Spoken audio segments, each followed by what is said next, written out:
Our next presentation is actually going to be a quick case study done by Francois Hack over at the Sarasota for the John and Mabel Ringling Museum of Art. I wanted to talk about an event at the Ringling that occurred in 2005. And jokingly, at the Ringling, when we have anything to do with water, we call it a hydrological event, because one of our chief of security called anything that had to do with anything water hydrological events, and we have taken that from him and have used it ever since. For any of you who are not familiar with the Ringling Museum, we are a museum that was built in 1928 by John Ringling. We are on a 66-acre estate, and the art museum is right at the front of it. Since 1928, we have had lots of changes, physical changes to the building, mostly mechanical, since we're trying to keep the historical outside and content intact. So in 2005, we had an HVAC system that probably was installed in the 80s that was actually in between our roof and our galleries. To talk about myself, I have been with the museum since 2005, but in different capacities. So I was at the Ringling Museum in 2005 when this occurred in the position of assistant curator, and we had an open position at that time for the collections manager. There was no collections manager on staff at that time. And at the time in 2005, I'm talking about the museum, which contains 21 galleries, and this is our galleries 3 and 4. That a picture should come up shortly. That contain our early Netherlanders and Flemish artwork, which is lots of panel paintings and wood sculptures and pieces of altars, and our early Italian Renaissance paintings, galleries 3 and 4. We received a phone call in the middle of the night, or it was 11 o'clock at night. Our phone tree was working that we had, but we had, as I said, open positions in our phone tree, and we could also not reach everybody. So when we arrived at the museum, the people that lived closest were not necessarily the collections people. What happened was our security guards got an alarm that went off. They actually just went through the gallery, so they had seen physically everything was okay, but one of the smoke alarms went off in galleries 3 and 4. So they went back inside and realized that actually the dust that was kicked up by the water that was coming in through the ceilings and the light fixtures and even the walls was coming down. We did receive a smoke alarm at our security office, and security went through to check and realized that our HVAC system was malfunctioning and water was coming out the ceiling basically into our galleries, coming through light fixtures. Our phone tree did work. We got our staff on the way, and people that lived the nearest to the museum were here first. Security was on site.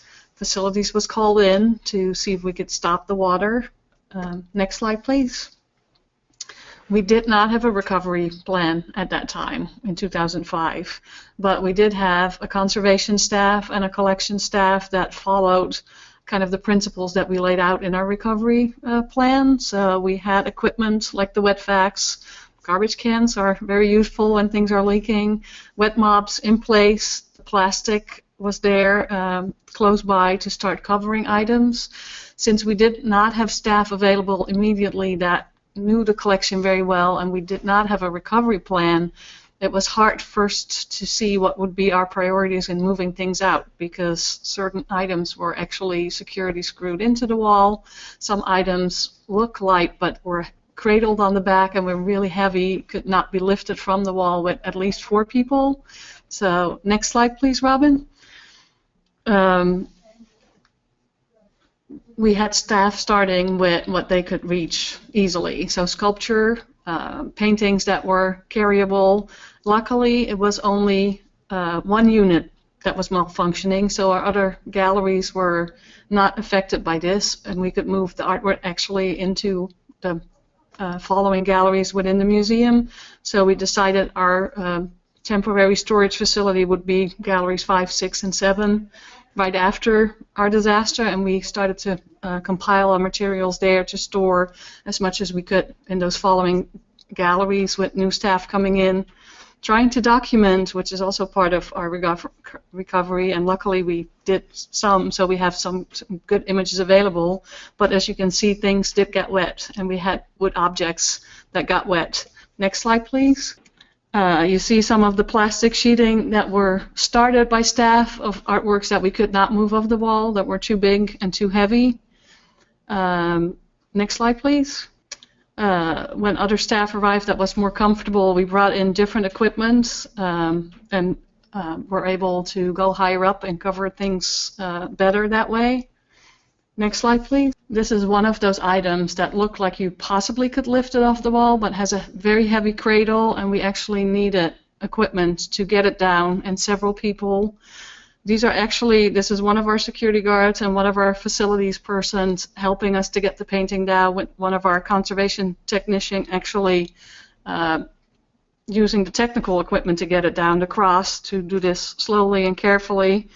No gloves at the time, but it was really Niagara Falls, so it was an immediate danger to the artwork. So we tried to get everything down as quickly as possible and as safely as possible. I think that is my hair in the picture. And next slide, please. So here's an image of how we tried to store our paintings upright, like Rosa mentioned before, definitely not flat off the floor, so things could dry even immediately right after in our climate-controlled galleries right there.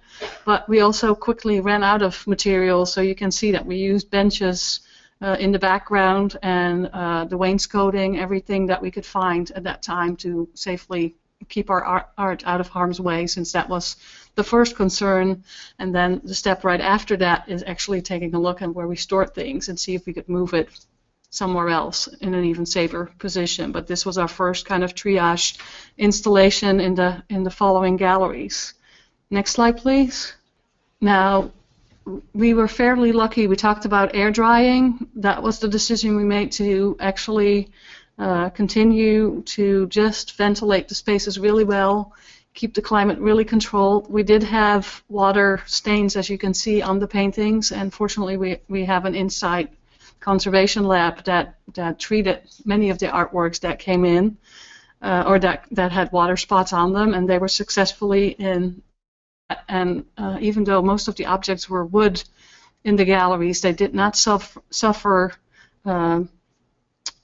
really the consequences of water damage. We were there quickly enough to get it out of the galleries, get it air ventilated, and a conservator looking at it fairly quickly. We monitored this over months and even years. Those objects were all in our database, and they were checked by the conservation department for anything that might happen to them in the months or years after this event occurred. Next slide, please. Now here's a consequence of that event, and we were lucky that at that time we were becoming part of Florida State University, which both gave us the structural engineers to look at our HVAC system and realized that having an HVAC system in between the roof and the ceiling was not a very good idea. So we decided to move the HVAC system on top of the roof, and it was costly, but that led to very much more safety and security for our artworks in the collection. So that was a very positive event coming out of this. Next slide, please. Now, you might think that my last slide is a picture of the galleries looking the way they were or are after this event, pristine again. But actually, I wanted to point this out is the amount of time that can pass and where you are still kind of suffering the consequences of this one event. And I'm still dealing with it today as the registrar. We think that we have one or two culprits that caused our damage actually afterwards. So we didn't have a lot of damage from the water, but we had a Cassoni piece of furniture that was donated to us as a prop. You can see it on the right side of the screen, standing there in the corner. And when it came in, it did have termites. And it was fumigated. But once you fumigate, there is a 5-year repetition necessary because you cannot kill all the larvae that are there. Since our documentation was files and not, or a database. And if you don't look at that database, and if you have large staff changeover, like our registrars that left, there was no knowledge within the museum anymore that that was the case. So that was a piece of furniture that was there when the water intrusion occurred. We also have historic doors that we know from old records that these galleries had termites in them before, way in the beginning. In 1928, these things started. They were monitored. Some things were contained and fumigated. But the same thing, record keeping was done. It was in the files. But if nobody looks at that carefully or has some appointment in their calendars that are shared to revisit items, we got the result of that a few years later when our termites reappeared as part of this water intrusion. So where we thought we had done the right thing and we treated our collection and monitored, probably caused that infestation to reappear with the water. So then we had to deal with termites, which is very difficult in a historic building. The furniture can be treated and isolated by itself, but the art museum is very hard to get rid of termites of, because we know that if we would tent the building and leave things in there, that there is a possibility of a chemical change in the artwork, and we don't want to risk that with it. So we still are dealing with local infestations of termites because of that water damage and did not realize it. So we're trying to kind of create a system where if things like this happen and we need a calendar to remind us of things that need to be either fumigated or treated in another way, that knowledge continues even with staff members leaving. So that was our biggest lesson out of this event. We saw that we could work a water damage event that kind of worked out nicely the way everything happened, but we realized that we need some kind of transfer of institutional knowledge in a way that we can keep checking for other things that can cause this. So that was our biggest lesson. How do you transfer that knowledge? And we're working on it. Thank you. Thank you, Francois. That was a really good talk, and it's funny, we had a bunch of conversations down here in South Florida about termites as well. So I think we're quickly seeing a topic we probably need to cover in an upcoming webinar, just about the treatment and how we deal with those. Well, I'm actually the next speaker, and I'm going to talk about a situation that happened to me when I was still working at the Atatiki Museum over in near Big Cypress, Florida. Just for some quick background, I actually worked at the museum from 2005 to about 2011, so I was there for about 7 years. The museum itself was chartered in 1989. The main building is in Big Cypress, and it's located on the Seminole Indian Reservation. Just for some quick stats on the museum actually consists of 5,500 square feet of gallery space. There are 4 main galleries, which contain loaned artifacts, artifacts owned by the museum, mannequins, props, and text panels. Now, back in 2007, we did create an emergency plan, but there were certain aspects of it, including the deinstallation of the galleries during a threat and a hurricane, that had never been tested. So that was one of those things that we had put in the plan itself, but we had never actually gone through a run-through or done anything with it at any time. Well, in the spring of 2008, we discovered some discoloration on the upper roof beams of the museum building. If any of you have ever been to the building is basically in the shape of essentially a chickee, which is a traditional Seminole building, so it has a very high peak. So it's up there, and it's really high, and I think it was a security guard who basically was gazing up at the beams one day and said, "That's an odd color." And we all agreed that was in fact an odd color. So in June 2008, the Seminole Tribe of Florida's Environmental Health Department discovered low levels of dormant inactive mold all along the roof peak. What we finally figured out was that it most likely came from when the hurricanes came through in 2005. They had pulled off some roof panels along that upper roof beam, and moisture had seeped underneath. And so then when everything got fixed again and nothing was leaking through the levels anymore, basically, since there's no air circulating up in those upper rafters, it was the perfect climate for mold to start growing along the upper rafters.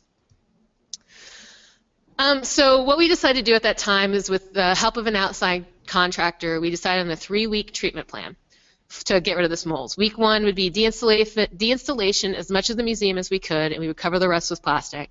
We'd treat the mold, and then we would reinstall the museum. But right away, we started hitting some challenges. We had to coordinate the removal of 46 mannequins, 51 props, and 161 artifacts from the gallery space. We had no storyboards or layout plans or anything from when the museum was originally installed. I always like to say that I think that after they built the museum, they had a bonfire out back and decided to destroy all of the installation plans and master plans from the gallery spaces. We also had no major photo record of the interior of the museum. So basically it was out there, but we had no record of anything. So what we decided to do at this point was we said, okay, let's go ahead and create this thing. We're going to need it for this major deinstallation plan. So we went around, we photographed all the galleries, we did maps of everything, we created a unique tagging system for every single prop, mannequin, and artifact, and we created spreadsheets to track all the objects leaving the gallery. That planning stage took just about a month to do. Then we decided to do the deinstallation. We came up with an order for a deinstall. We came up with the order being artifacts coming out first, just because we knew those were going to be the most tender things to kind of pull out of there. We then came up with the mannequins and then the props. We had planned on 3 to 4 days for the removal. It actually only took 2 days, so we were pretty happy with that because we were going in kind of blind and we didn't know how long this was going to take. So the fact that we were able to get through it pretty quickly made us pretty happy. So we were entering the treatment phase. We were pretty excited about this because we knew it was going to take about a week to do everything. Well, right as the treatment phase decided to undergo, Tropical Storm Faye caused all operations to shut down across the tribe, basically. This was back in 2008, and basically everything got shut down because this hurricane was coming.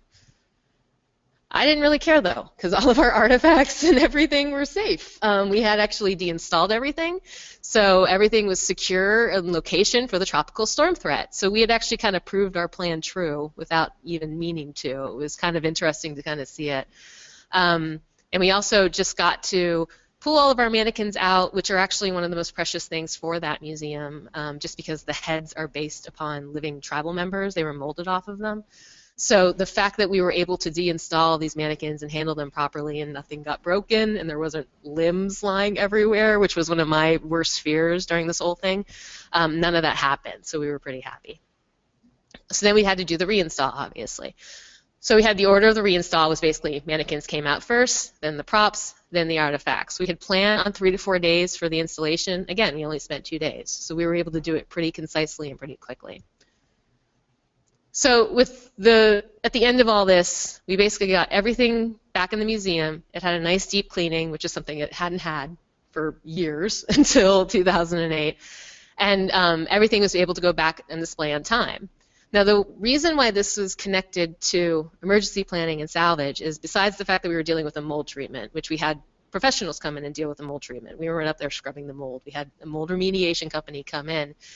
Is that all those materials we had created for pulling down the entire galleries, we now had these great emergency gallery deinstallation packets we could throw into our emergency supply carts. So if ever we ended up with a threat like a hurricane or a wildfire or anything like that, we had all the materials we needed to deinstall the entire gallery again within a timely manner. And that was incredibly important to us just because being able to pull down an entire gallery and then put it back up again is hard work, and we wanted to make sure that we could do it in a nice, safe, organized way.